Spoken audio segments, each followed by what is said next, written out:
만약 지금 참가하면 서울대 합격에 도움이 된다는 사실 알고 계셨나요? 그런데 문제는 이걸 어떻게 준비해야 할지 아무도 알려주지 않는다는 거죠. 어떻게 하면 100일 안에 과학 프로젝트를 완성해서 서울대 특별전형에 합격할 수 있을까요? 오늘 그 질문에 대한 답을 드리겠습니다.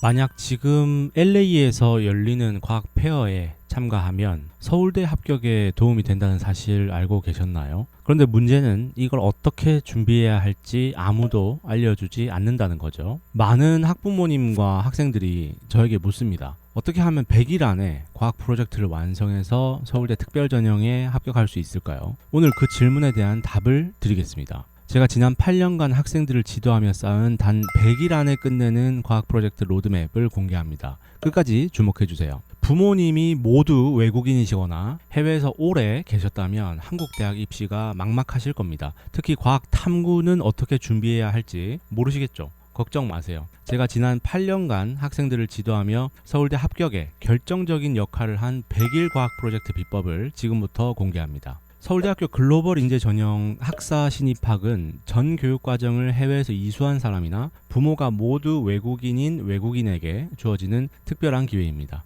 우리나라 최고의 대학인 서울대학교에 입학할 수 있는 좋은 기회이죠. 그런데 일반 한국 학생들의 전형과는 다르게 이 특별 전형은 외부 대회 수상 실적을 기재할 수 있습니다. 이것이 바로 탐구 프로젝트가 빛을 발하는 지점입니다. 예를 들어 지금 LA에서 열리는 사이언스 앤 엔지니어링 페어 접수가 시작되었습니다. 이 대회에서 좋은 성과를 낸다면 그 탐구 실적과 수상 경력을 서울대학교 특별 전형에 활용하여 합격에 한 걸음 더 다가갈 수 있는 것입니다. 이 비법은 제가 과학 프로젝트 지도를 하면서 가장 큰 2번의 성공을 가져다 준 100일 과학 프로젝트 비법입니다. 이 방법을 잘 따라한 첫 번째 학생은 지역과학 전람회에서 1등을 차지했습니다. 두 번째 학생은 슬럼프를 극복하고 결국 전국대회 출전권까지 획득할 수 있었습니다. 이 비법은 제가 학생들을 지도하며 성과를 내기 위해 사용해본 가장 효과적인 시스템입니다. 제가 어떤 사람인지 궁금하실 수도 있는데요. 저는 과학 탐구 실험에 꼭 필요한 NBL 실험 장치를 개발하는 스타트업을 운영하고 있습니다. 저희 회사는 뛰어난 기술력을 인정받아 2년 연속 미국 CES에서 최고 혁신상과 혁신상을 수상했으며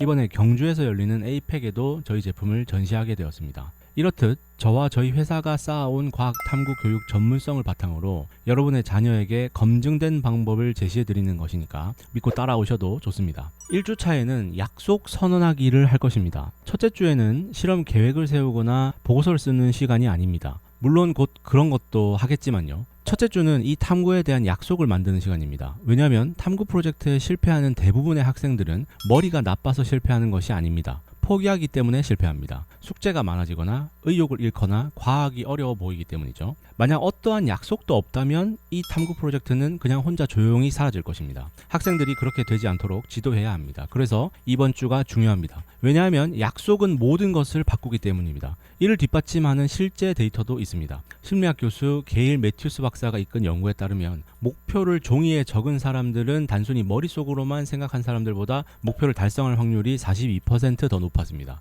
그리고 그 목표를 다른 사람들과 공유한 사람들은 그 수치가 더 높았습니다. 그래서 1주차에 우리는 선언하기를 할 것입니다. 학생들이 스스로 그리고 지도교사에게 자신이 과학 프로젝트를 얼마나 진지하게 하고 있는지 알리고 동기부여가 떨어졌을 때 그 공개적인 약속을 사용하여 자신에게 책임감을 부여하도록 지도하세요. 지도교사에게 손편지를 써보세요. 만약 아직 지도교사가 없다면 괜찮습니다. 그래도 목표를 글로 적고 가족이나 선생님에게 말하도록 권하세요. 중요한 것은 그냥 막연히 언젠가 과학 전람회에 참가해볼까 하고 생각하는 것에서 멈추는 것이 아니라 바로 지금부터 실제로 실행하는 것입니다. 이것이 바로 2주차 호기심 확장하기로 이어집니다. 훌륭한 프로젝트를 시작하기 전에 먼저 무엇이 훌륭한 프로젝트 아이디어인지 이해해야 합니다. 그러기 위해서는 자신의 호기심을 발전시켜야 합니다. 올바른 탐구 주제를 선택하는 것은 이후에 좋은 가설을 발견하는 데도 도움이 되고 실험 설계, 데이터 분석, 그리고 프레젠테이션 등 모든 과정에서 더 나은 결정을 내리는 데 도움이 됩니다.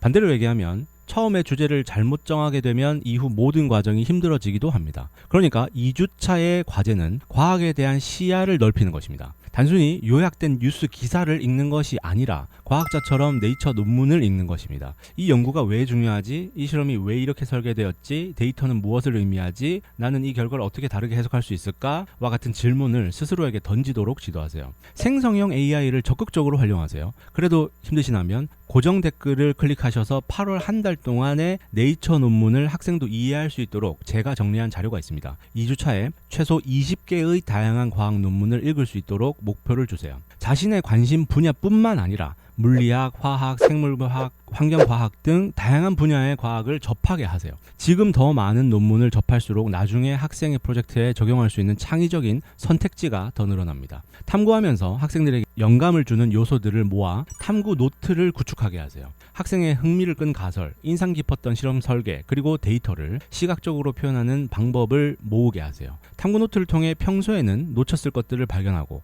단순히 정보를 소비하는 것이 아니라 탐구하게 만들어줄 것입니다. 2주차가 끝날 무렵에는 영감으로 머릿속이 가득 차고 무엇을 궁금해하고 왜 궁금해하는지에 대한 더 예리한 감각을 가지고 과학을 다르게 보게 될 것입니다. 이는 3주차 나만의 탐구 주제 찾기로 나아가는 훌륭한 발판이 될 것입니다. 이제 다른 사람들이 어떤 연구를 하고 있는지 알아봤으니 학생 스스로에게 맞는 것이 무엇인지 만들어갈 차례입니다. 수많은 탐구들 사이에서 돋보이려면 우리 아이의 프로젝트는 주목할 만해야 합니다. 바로 이때 3가지 원칙을 지켜주세요. 이 원칙을 지키시면 우리 아이의 프로젝트를 심사위원이 주목할 것입니다. 첫 번째는 학생의 관심입니다. 학생이 진심으로 궁금해하는 것은 무엇인가요? 무엇이 학생을 밤늦게까지 연구하게 만들 수 있나요? 두 번째는 현재 과학자들의 관심입니다. 현재 과학자들은 어떤 연구들을 하고 있나요? 세 번째는 실험 장치입니다. 어떤 센서로 측정을 할 건가요? 과학자들은 어떤 실험 장치를 사용했나요? 그 장치를 구할 수 없다면 학생 버전으로 만들어 볼 수는 없을까요? 이 3가지 원칙을 지키면 우리 아이의 특별한 탐구 주제를 만들 수 있으며 우리 아이만의 독특한 관심, 다른 학생들이 가지지 못한 실험 장치, 더 통찰력 있고 깊이 있으며 참신한 연구 방법 또는 우리 아이만의 개성이 드러납니다. 학생들이 자신만의 시그니처 탐구 주제를 개발할 때 학생의 강점을 고려해 보세요. 학생이 무엇을 타고나게 잘하나요? 그리고 지난주에 만든 탐구 노트를 훑어봤을 때 어떤 주제와 방법이 계속 눈에 띄나요? 여기서 최종 결정을 내릴 필요 없습니다. 사실 모든 탐구 프로젝트의 최종 목표는요, 우리 아이의 시그니처 탐구 주제를 발견하는 것입니다. 하지만 당연히 한 번에 그런 주제가 찾아지지는 않습니다. 그러니까 테스트해볼 탐구 주제를 작성하게 하세요. 실험을 할 수 있을 만큼 구체적인 내용이 필요합니다. 이때 탐구 주제를 손에 넣었으니 1단계의 마지막 주 4주차 실험 장치 제작으로 나아갈 준비가 되었습니다. 지금까지 해온 모든 것을 실험 장치로 바꿀 시간입니다. 왜냐하면 다음 주부터는 계획에서 실행으로 전환될 것이기 때문입니다. 이제부터 학생이 구상하는 실험 장치는 우승을 향한 자기 주도적인 도전이 될 것입니다. 당연히 실험 장치는 적절한 곳에서 구매를 해도 되고, 만약 머릿속에 그리는 실험 장치가 세상에 없는 것이라면 주문 제작도 가능합니다. 저도 학생 한 명 한 명에 맞춘 실험 장치를 제작해드리는 서비스를 하고 있습니다. 지금 바로 고정 댓글을 클릭하셔서 구체적인 서비스 내용을 한번 읽어보세요. 그러니까 이번 주의 목표는 3가지 중요한 기준을 모두 통과하는 실험 장치를 준비하는 것입니다. 첫 번째 기준은 정량적 데이터입니다. 이 실험에서 무엇을 어떻게 측정할 계획인가요?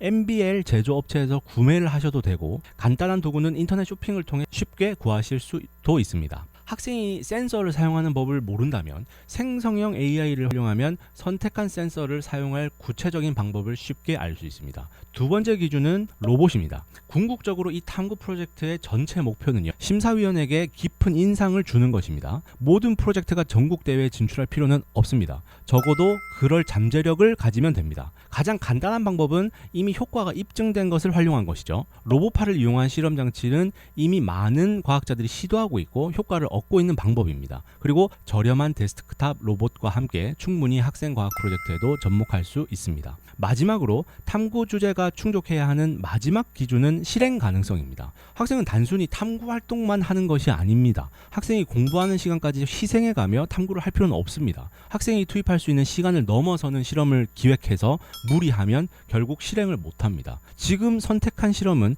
기간 내에 실행 가능해야 합니다. 그러니 스스로에게 물어보게 하세요.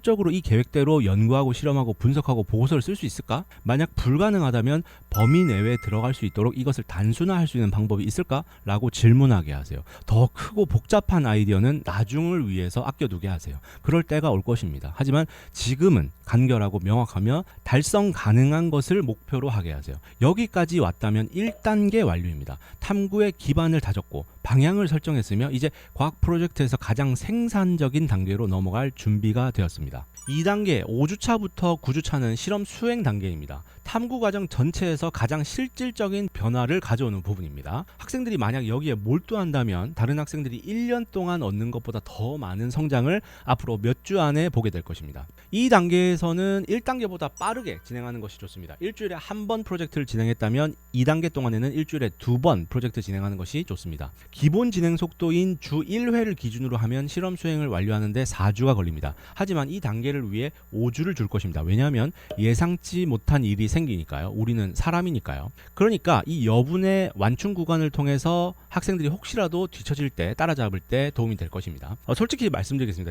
실험 수행 5주는 쉽지 않을 겁니다. 왜냐하면 지금까지는 계획만 했는데 물론 그냥 생각만 하는 것보다는 낫지만 상대적으로 안전하기도 했습니다. 실제 압박이나 예상치 못한 변수가 없었죠. 하지만 이제는 실전입니다. 실제로 연구하고 실험하고 결과를 도출해야 합니다. 그렇기 때문에 단순히 의지력에만 의존하는 대신 학생이 계속해서 나아갈 수 있도록 외부적인 책임감을 더할 것입니다. 학생이 4주간의 실험 수행을 하면서 탐구 노트를 작성하고 선생님께 서명을 받도록 격려하세요. 탐구 노트에는 원래 목격자 서명란이 있거든요. 이렇게 하면 포기하기가 더 어려워지며 추가적으로 이 탐구 노트는요, 학생의 탐구에 대한 강력한 증거 자료가 된다는 이점도 있습니다. 이제 실제로 실험을 시작하면서 거쳐야 하는 5단계를 말씀드리겠습니다. 8년간 과학 탐구 실험을 지도하면서 제가 가장 강조하는 원칙은 바로 이 5단계를 절대로 건너뛰지 않는 것입니다. 1단계 실험 장치를 만듭니다. 2단계 실험을 진행합니다. 3단계 실험 데이터를 분석합니다.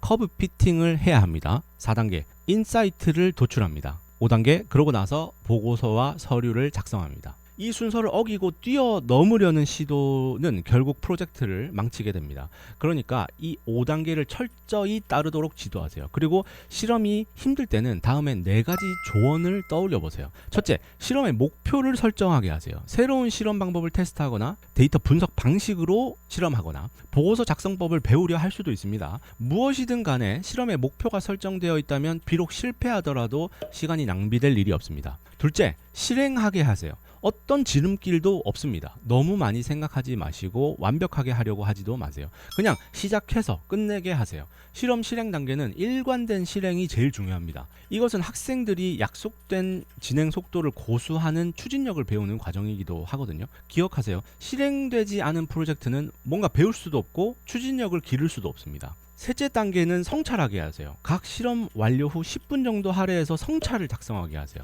이 단계는 모든 단계 중 단연코 가장 중요한 단계입니다. 이것이 수많은 프로젝트를 성공시킨 비법이죠. 탐구 노트를 사용하여 구체적인 실험 조건, 잘된 거, 다음 실험에서 개선하는 데 집중하고 싶은 거, 새로 습득한 기술, 그리고 피드백 이런 걸 기록하게 하세요. 그리고 성찰을 더 자세하게 작성할수록 비로소 나타나기 시작하는 패턴들을 식별할 수 있습니다. 보통 몇 달의 시행착오를 거쳐야만 식별할 수 있는 황금 같은 통찰들 말이죠. 그리고 마지막으로 그런 과정에서 뭔가를 발견하게 되면 팀원들에게 알리게 하세요. 이 단계는 선택 상황이지만 저는 강력히 추천합니다. 월 1회라도 실험 진행 상황을 친구들과 선생님께 공유하도록 하세요. 크고 작음에 상관없이 정기적인 업데이트를 공유하는 것은 학생에게 책임감을 부여하고 주변 사람들을 그들의 여정에 참여하게 해서 더 많은 응원과 동기부여를 얻는 데 도움이 될 수 있습니다. 또한 향후 추천서 작성이나 한국 학생들의 경우 생기부 관리에도 큰 도움이 됩니다. 이 4단계를 따르면 큰 변화를 가져오는 몇 주가 될 것이라고 약속합니다.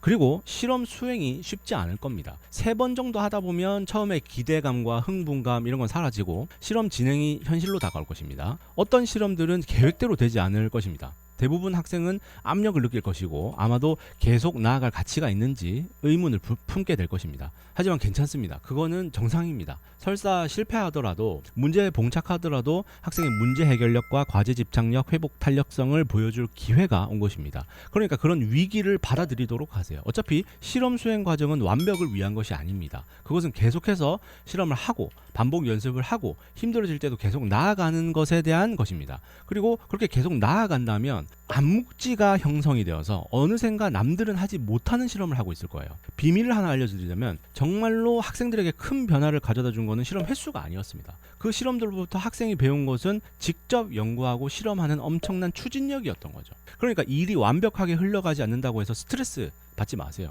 계속 나아가게 하면 됩니다. 불과 4주 만에 학생들의 프로젝트 능력이 얼마나 향상되는지 보면은 아마 충격 받으실 겁니다. 실험을 완료하고 팀원들에게 피드백을 받았다면 다 마지막 단계에 진입할 준비가 됐습니다. 탐구 과정에서 지금까지 한 모든 것이 이 마지막으로 이어집니다. 학생의 최종 결과물을 심사위원에게 깊은 인상을 남길 보고서 작성을 하는 거죠. 보고서 작성에는 학생도 학부모님도 모르는 디테일한 신경 쓸 것들이 참 많습니다. 글꼴이나 글자 크기, 그림의 스타일, 그래프의 눈금까지도 꼼꼼히 확인해 보세요. 그리고 앞뒤가 다른 내용이나 용어의 혼재가 있진 않은지 재확인하세요. 보고서의 퇴고와 수정을 거칠수록 더 좋은 글이 됩니다. 그러니까 믿으세요. 하나의 제대로 된 글을 써보는 경험이 모든 것을 바꿀 수 있습니다. 이 과정의 속도는 훨씬 늦추셔야 됩니다.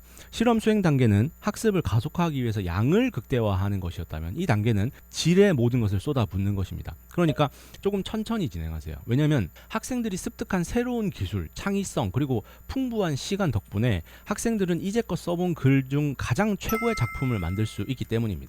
처음 썼던 탐구 노트를 다시 살펴보게 하세요. 학생을 진심으로 흥분하게 만들고 바라만 봐도 가슴을 뛰게 했지만 실험 수행 기간 동안에는 너무 바빠가지고 도저히 실행하기 어렵다고 느꼈던 그런 게 거기 적혀 있거든요. 이제 그것이 다음 탐구의 시작이 되는 거예요. 이제 이미 한 번 지나온 길이기 때문에 두 번째는 더 쉽게 갈 수 있습니다. 어떤 주제로 연구하고 싶은가요? 어떤 가설을 검증하고 싶은가요? 어떤 방법을 사용할 수 있나요? 남들과 차별화된 탐구인가요? 이런 질문, 처음에 들었던 질문을 다시 한번 던져보세요. 처음 탐구할 때는 막연했던 그 질문이 이 실험까지 수행되고 나서 다시 보면 이 질문이 훨씬 손에 잡힐 듯이 구체적인 질문으로 느껴집니다. 이것들을 종합하면 탐구 프로젝트의 품질을 괜찮음에서 훌륭함으로 끌어올리기 위해서 정확히 무엇을 해야 하는지 알게 될 것입니다. 그러니까 좋은 탐구를 하기 위한 방법은 스스로 찾아가야 한다는 것이죠. 더 깊은 연구나 더 정교한 실험 설계 또는 더 심도 있는 데이터 분석일 수도 있습니다. 무엇이든 간에 그 추가적인 노력이 쌓일수록 이전에 있었던 우수한 탐구 프로젝트가 가능해지는 거죠. 학생이 도전을 하게 하세요. 자, 이제 로드맵을 알게 되었습니다. 제가 지도한 학생에게 그랬던 것처럼 여러분의 자녀의 삶을 진정으로 바꿀 수 있는 하나의 프로젝트입니다. 황당하게 들린다는 것을 압니다. 왜냐하면 실제로 그렇기 때문입니다. 쉬웠다면 모두가 했을 겁니다. 그리고 사실 이 영상을 보는 대부분의 사람들은 하지 않을 겁니다. 사람들은 고개를 끄덕이면서 좋은 생각이네, 한번 해봐야겠다 라고 생각할 것입니다. 그리고는 유튜브를 닫고 스스로에게 포기하라고 말할 것입니다. 이해합니다. 저에게 상담 전화를 거시는 수많은 학부모님들은 프로젝트를 시작할 완벽한 타이밍을 찾습니다. 하지만 완벽한 타이밍이란 결코 없습니다. 결국 승리하는 사람들은 어쨌든 행동하는 사람들입니다. 그들은 준비가 되었다고 느끼기 전에 시작하는 거죠. 사람들이 자신감이 생기기 전에 약속하고 나아가면서 해결책을 찾아가는 그런 사람들. 그러니까 당신의 자녀가 과학자로 태어났다고 느끼거나 자녀의 과학 프로젝트가 아직 더 발전할 잠재력이 있다고 느낀다면 지금이 바로 그 순간이라는 거죠. 지금 시작한다면 이 프로젝트가 자녀를 목적지로 이끌 것입니다. 학생은 과학을 진지하게 받아들일 수 있습니다. 그리고 그렇게 할 때 프로젝트가 좋은 성과를 내더라고요. 그러니까 지금 고정 댓글에 링크를 클릭하셔서 실험장치 주문 제작을 신청하시거나 주변에서 실험장치를 구하는 일을 시작해보세요. 제가 이런 탐구 활동 컨설팅을 하게 된 이유는요, 8년간 이 일을 하면서 상담 전화를 숱하게 받았는데 실적이 너무 급하게 필요한 경우가 많더라고요. 그래서 이런 안타까운 상황을 많이 보다 보니까, 그래서 도움을 드리다 보니까 이런 일을 하게 되었습니다. 이 작은 채널의 목소리는 너무 작아서 여러분에게 닿지 않습니다. 그래서 구독 설정이 꼭 필요합니다. 사람들이 잘 모르는 입시 로드맵과 유용한 정보를 놓치지 않도록 구독과 알림 설정을 꼭 해두세요. 다음 영상에서 더 알찬 정보로 돌아오겠습니다. 시청해주셔서 감사합니다.